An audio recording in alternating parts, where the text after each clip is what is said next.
vous allez bien. Je vous invite à prendre votre boisson préférée, à vous installer bien confortablement puisqu'on est parti dans une nouvelle vidéo. Aujourd'hui les gars, j'essaie de pâtisser avec un micro-ondes. Je vais le poser là parce que j'ai plus de place devant moi. Pour vous expliquer très rapidement, je passe ma vie sur Pinterest et il se trouve que j'ai trouvé...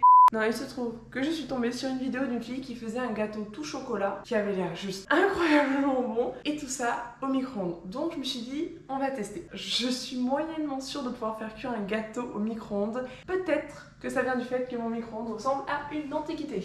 Donc là, si j'ai dû transporter ce micro-ondes, c'est parce que de base on n'en a pas dans la cuisine chez mes parents. J'ai été obligée de récupérer celui qu'on a dans notre caravane puisqu'on a une caravane sur le terrain, histoire que nous puissions inviter des amis et qu'ils aient un endroit où dormir. Et il se trouve que je l'utilise très régulièrement pendant les vacances. Donc là, je vais allumer ma deuxième caméra, dont je vais vous mettre une petite photo de l'installation très laborieuse juste ici. Et on est parti. Évidemment, je vais vous mettre le lien de l'épingle Pinterest qui renvoie à un TikTok, il me semble, de la fille qui a fait cette recette. Tout ça dans la description. Je vous rajouterai également toutes les proportions de tous les ingrédients, même si je vais vous les dire à l'oral, comme ça ce sera tout noté au même endroit. But the rest of my days here, 'cause you make me feel like... Dans votre saladier, vous allez commencer par mettre 150 g de farine. Oh là là! À cette farine, nous allons ajouter 60 g de cacao en poudre non sucré. Enfin, je pense que c'est du non sucré parce que généralement dans les recettes, on va pas utiliser du Nesquik. Pour cette recette, moi je vais utiliser du Vanouten. Et puis en soi, ça sert à rien de mettre du cacao sucré. Le but c'est de mettre quelque chose qui a le goût de cacao mais qui va pas rapporter du sucre puisqu'on va déjà en mettre. C'est incroyable comme ça sent bon. J'ai l'impression que 60 g c'est beaucoup. Ma balance s'est éteinte. On va maintenant rajouter 2 cuillères à café de levure chimique. Je pense que ça équivaut à peu près à un demi-sachet. Et on va rajouter 100 g de sucre. Alors dans ma famille, on mange vraiment pas les gâteaux très sucrés. Donc je pense que je vais en mettre un peu moins de 100 g. Bon écoutez, j'ai mis pile 53 g. Tout ceci, on va le mélanger. En fait là, plus j'avance dans la recette, plus j'espère que cette caméra ne va pas me servir à rien et que les plans seront pas pétés. Une fois que les poudres sont bien mixées, on va pouvoir rajouter le beurre. Je me rends compte que pour le beurre, j'ai failli attraper une casserole pour mettre mon beurre dedans et faire chauffer, enfin faire fondre à la plaque, mais en fait... J'ai enfin un micro-ondes dans cette cuisine, je vais peut-être l'utiliser. Donc on va venir faire fondre 90 g de beurre au micro-ondes. Si c'est raté, c'est peut-être la faute de ma balance. Hein. Et en parallèle de mettre ça au micro-ondes, je vais faire chauffer de l'eau dans une bouilloire. Ah oui, mais j'ai mis mon micro-ondes là, mais il n'y a pas de prise en fait.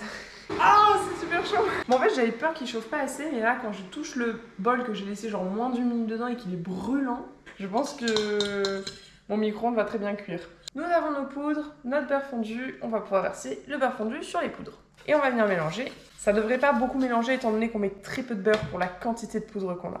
Et enfin, on va pouvoir rajouter 380 ml d'eau chaude dans notre mélange. Et oui, j'espère ne pas être la seule à être surprise de mettre de l'eau dans un gâteau. 382, on va dire que c'est bon. Je dois avouer que je m'attendais pas à ce que la pâte se mélange aussi bien et ait l'air aussi bonne.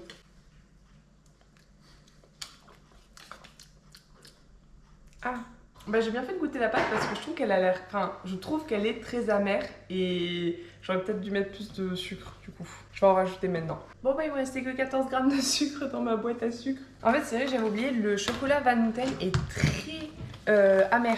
Donc forcément en fait, peut-être c'est pour ça les 100 g de sucre et peut-être que j'aurais dû tout simplement suivre la recette. Ok, là c'est meilleur je trouve. On va rester à 80 g de sucre au total. Et maintenant on va clairement passer à la partie de la recette que je redoute le plus, la cuisson. Pour ça, j'ai décidé de faire cuire mon gâteau dans une sorte de Tupperware, je pense, avec marqué Microwave Safe. Une fois le moule beurré et fariné, on va pouvoir verser l'appareil à gâteau dedans. Wouh! C'est smooth! J'espère qu'il va gonfler un petit peu, parce que moi j'avoue j'aime bien les gâteaux moelleux. La pâte est pas mauvaise, mais je trouve que ça manque un peu de goût genre. Et on va l'enfourner 5-6 minutes, puissance maximale au micro-ondes. Dans sa recette, dans sa petite vidéo, la fille fait aussi un nappage, et j'ai décidé que j'allais le faire également. J'arrive pas à savoir si ça sent bon ou si c'est périmé. Ouh, c'est cuit! Bon, et comme chez elle, on fait pas dans la demi-mesure, 5 kg de chocolat pour le glaçage. Mais non, elle va être nickel ta cuisine.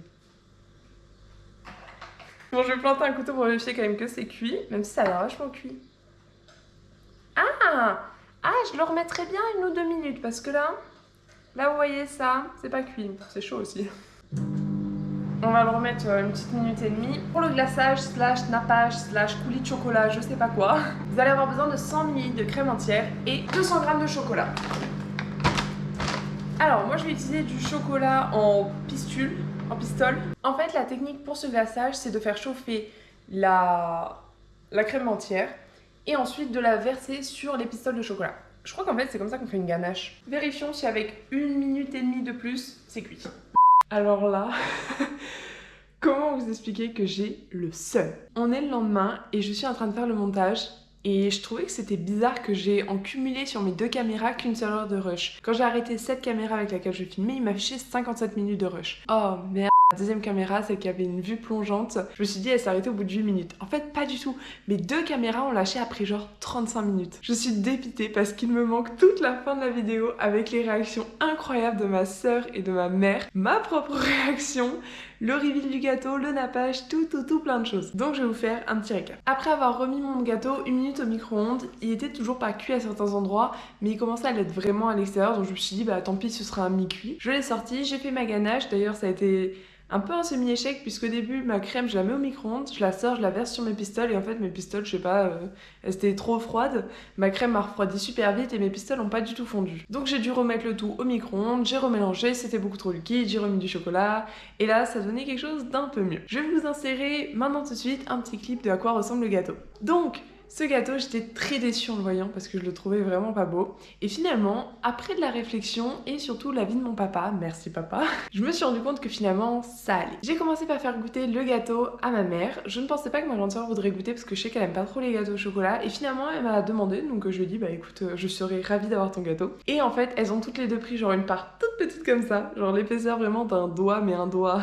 si fin. J'étais, vous me faites vraiment pas confiance. Et les deux, pas trop aimé. J'ai pas non plus beaucoup aimé, si je puis me permettre, c'est pas un excellent gâteau. Le gâteau en fait a pas du tout gonflé. C'était très compact, pas très cuit à l'intérieur, ça manquait de sucre. Bon ça c'est ma faute parce que j'en ai mis que 80 grammes alors que dans la recette elle dit 100 grammes. Et peut-être que j'aurais dû mettre le sachet entier de levure plutôt que la moitié. Une fois dit, donc j'ai rangé tout ça et mon papa est rentré, m'a demandé à goûter, j'ai dit ok. Et en fait, lui a bien aimé, il s'est même resservi une deuxième fois. Et c'est vrai qu'après avoir goûté quelques fois, je trouve que le gâteau est pas mauvais, mais il aurait pu être meilleur. Et j'ai hâte d'avoir l'avis de ma coloc qui était tombée en amour de ce gâteau, mais je sens qu'elle va être un peu déçue. Donc voilà, je pense que j'ai fait le tour, j'ai rattrapé un peu ces 30 minutes de rush que j'ai perdu.